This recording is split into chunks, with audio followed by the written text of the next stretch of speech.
All right, well, why don't we dim the lights if we could a little bit, and we'll get started.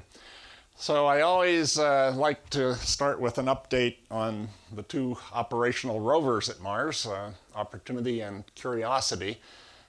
So today is day 4,223 of Opportunity's 90-day mission, and it's still doing quite well. Um, just as we always do, refresh everyone's memory of where Opportunity actually is. It's on the rim of Endeavour crater. This is a 20-kilometer diameter crater, and they've been for the last year and a half, approaching 2 years, skirting along the edge of Endeavour. From orbit, the spectrometers on Mars Reconnaissance Orbiter have detected clay minerals along this area, and clays are indicative of a surface that has been in contact with liquid water, and so that's what they're trying to study. And right now they're in this area called Marathon Valley, and the reason it was named that is just before they got to that spot, the odometer on Opportunity hit the 42 point whatever kilometer distance that corresponds to a marathon. So they're honoring that.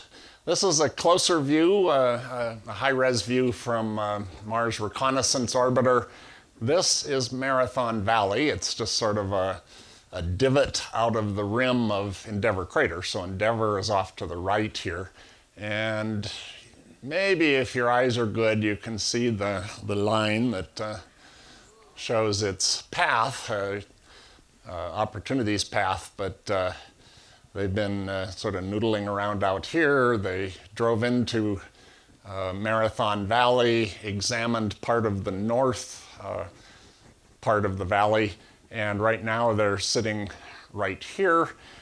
It's winter time in the southern hemisphere on Mars, and so as they've done each of the other, I think this is the fifth winter that Opportunity's been on Mars.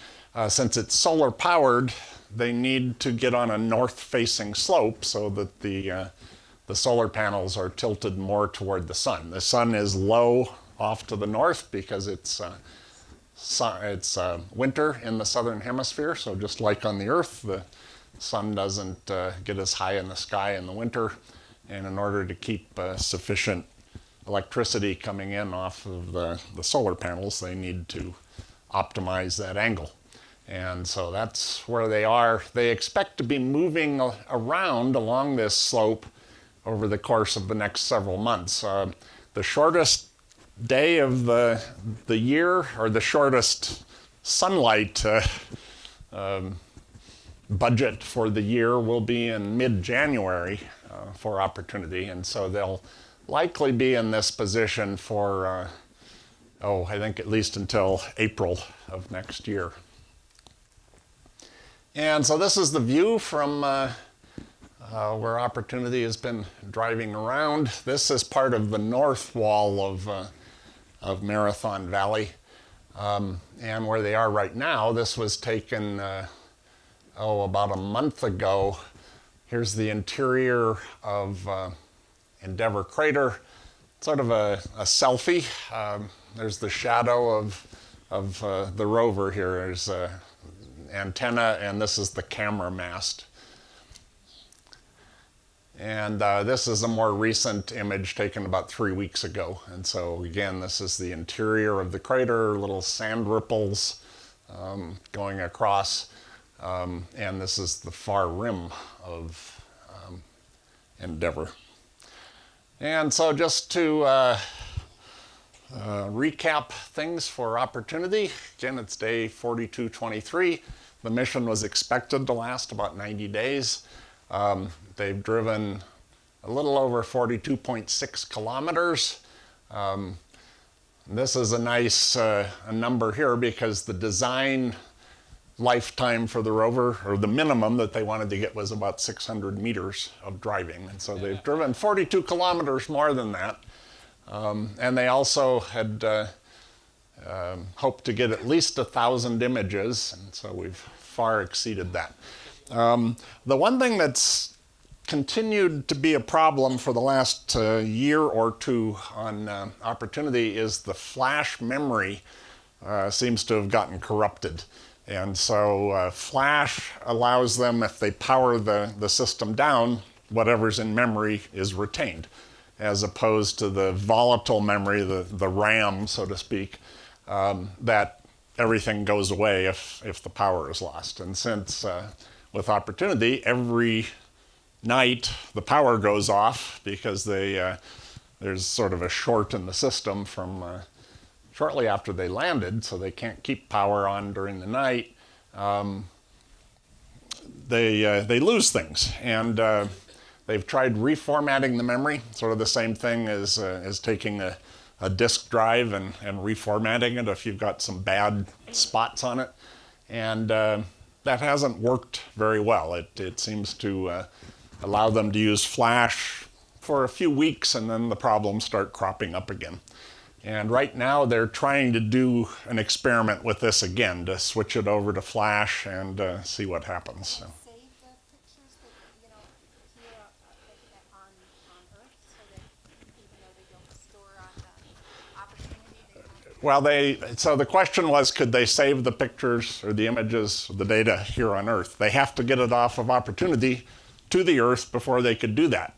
And so that's the problem, is if they take new data, they typically take far more than they can transmit in a single day, and they store it on board, and so it becomes a problem just how quickly you can get the data back. So they do limited amount of new data taking because of this, which stretches things out. You're still doing the same activities, you're just taking a lot longer to do them. But we'll see. They're trying a different approach over the next couple of weeks to help diagnose what's going on with the flash memory. And since they're not driving a lot, that helps, because they're at least in a single place, and they can do things at a slower pace. Okay, so let's move to the other side of the planet and talk about Curiosity. So Curiosity landed in August of 2012. By the way, before we leave it, Opportunity will be celebrating its 12th anniversary on Mars in January. So right around I guess when we next meet, I think, is January 27th. And it's, I believe it's the 24th of January is the landing anniversary. So. Depends on which time zone you're in. So anyway, that's where we are timing-wise. But today is day 1168 for Curiosity. And again, just to refresh your memory of where they are, this is Gale Crater. It's about 160 kilometer diameter impact crater.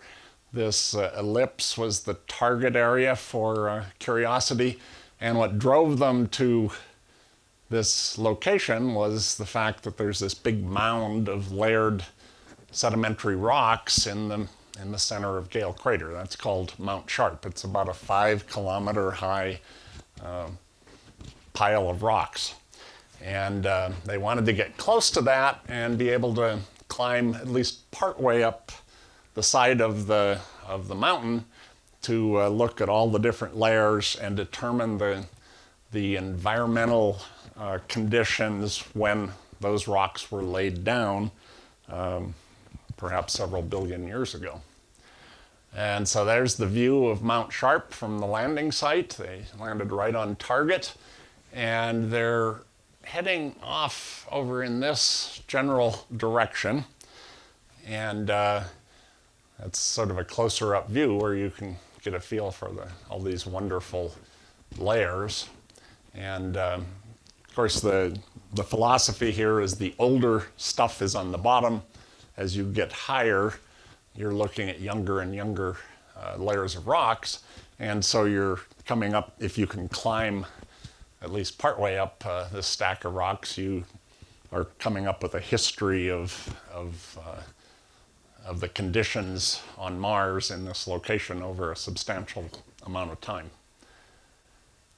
So this is the path that Curiosity has followed. So Mount Sharp is down here, and all this dark stuff, Bagnall Dunes, is a very thick deposit of basaltic sand. And the main reason why they're doing this, as opposed to just heading straight for the hills, is they think this is many meters thick, and they don't want to get stuck. So they've been examining the different materials along the way, and they're coming down here to where they can actually cut across some of these smaller dunes and then make their way into the foothills of Mount Sharp. And they think they're already on the bottommost layer of a couple of layers of sediment that make up the base of Mount Sharp. And so a couple things that have come out in the last couple months since I last gave you an update is they think they've got some really good evidence now that indeed there were lake bed sediments inside Gale Crater. Early on, they'd seen evidence for sort of flowing water type sediments, this sort of granular, coarsely granular stuff that looks like you'd have fairly high velocity stream flows over a sustained period of time. And so that might be how you fill a lake. But then in this area, they've got some good evidence that you've got mudstone and sandstone. And so this would be the type of stuff that you're bringing sediment by running water into a standing body of water, i.e. a lake, and then the sediment settles out. And so you get this fine-grained stuff on the bottom here, and then you've got coarser stuff is the next layer up. And in fact, this is a nice example that certainly looks like what we see in sort of ephemeral lakes on the Earth, where you get layers of mud, and then as it dries, it cracks. If you have high winds, perhaps, you can curl the layers up. And so this is very familiar to Earth geologists. And so they're calling this good evidence of a mudstone. And so there's, oh, let's see, this is something like 1/2 meter across. I mean, the whole image. So that's, yay big.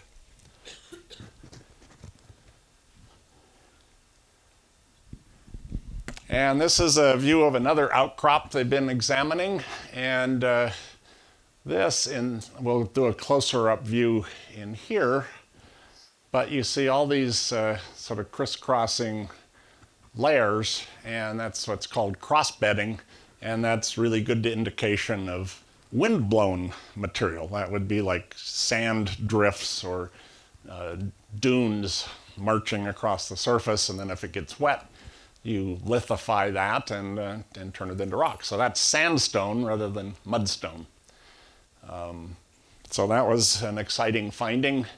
And then most recently, this is another outcrop they've been examining. And if you look at, we'll look up close here, there's all these sort of veins of bright stuff that seem to be extruded from the surface here. And here's some more of them. So here's a closer up view. And they've actually done some drilling in this area now. And there seem to be at least 3 episodes of different sort of episodes of groundwater percolating through this. And so the first thing they think is this dark stuff that is laid down after the basic background rock was. And then next you've got dark stuff coming up through these other cracks here. And then the third thing is this bright stuff, which sort of crisscrosses the other things. And so by seeing what crosses what else, you can come up with a sort of a sequence. And so the sequence is this dark stuff, and then the bright stuff. And so the thinking is that that's different minerals that have precipitated out of the groundwater as they come up through these cracks. And so therefore the composition is different. The conditions are different that cause these rocks to be laid down. And so they're trying to do the sampling where you look at something like here, and then you drill into an area like that where the bright stuff is and see what's different. So this is just that sequence again of number one, and then the second, and then the third. And in the course of doing this, this is the 9th set of samples they've collected since landing, and this is just a sort of a family portrait of all the drill holes they've made so far. And what's sort of exciting is most of these have been many, many months apart and in very different locations. These last two were only about a meter or so apart, and they were taken about 2.5 weeks apart. So they've certainly sped up the collection of the samples there. And one of the things they always do when they collect the samples is they put it in a little sample scoop, and then they put it through a sieve and try to sort out the material. And what they end up doing is putting the fine stuff that's left behind into the chemistry experiments on board, and they have to dump out the coarse stuff. And so this is just a little pile. This is a microscope image, and so this is something like, 4 or 5 centimeters across. So it's not very big. It's like a half a teaspoon or something like that, if you think in those terms. And this is a self-portrait again that Curiosity does every now and then. And that is what we were looking at previously. So that's the close-up, and here it is in context. And this is the drill hole itself. Okay, so just going back to this view where we've got these sand dunes, I want to zoom in right here, I think it is, from orbit, and this is what that drift looks like from Mars Reconnaissance Orbiter. And a couple things to notice here. The dunes themselves are very, very dark. And what that indicates is that these are active, that the surface, the sand on these things is actually moving with the wind. In other places, they've seen drifts that are totally covered in the bright reddish dust. And so those would be, this is a false color image, but if that was the case, this would be more or less the same color as the surroundings. And so, first of all, this is an active dune. And second of all, Curiosity is going to be able to drive right up to it and go along the edge and then cut through. And so they're planning on doing this relatively slowly, collecting a few samples, and more than anything, looking for evidence that the fine scale structure of the surface is actually changing. When we look at these from orbit, it takes years to actually see it migrate a little bit, even a fraction of a meter. But they should be able to examine that in great detail over the next several months. And so right now they're about 200 meters from reaching that dune. And this is a view looking in the direction they're driving. So this is that same dune, and they're driving up to it. And then once they get across it, this is the area that they're going to be examining when they get there. And this was an image that was returned just yesterday, and I think we've looked at this a few times in the past for the regulars in the audience, but this is a plate on the front of the rover, and each of these circular things here are magnets of different strengths. And what it's doing is collecting magnetic dust out of the atmosphere. And by looking at this up close with the microscope, they can look at the grain sizes and determine sort of how much stuff has collected.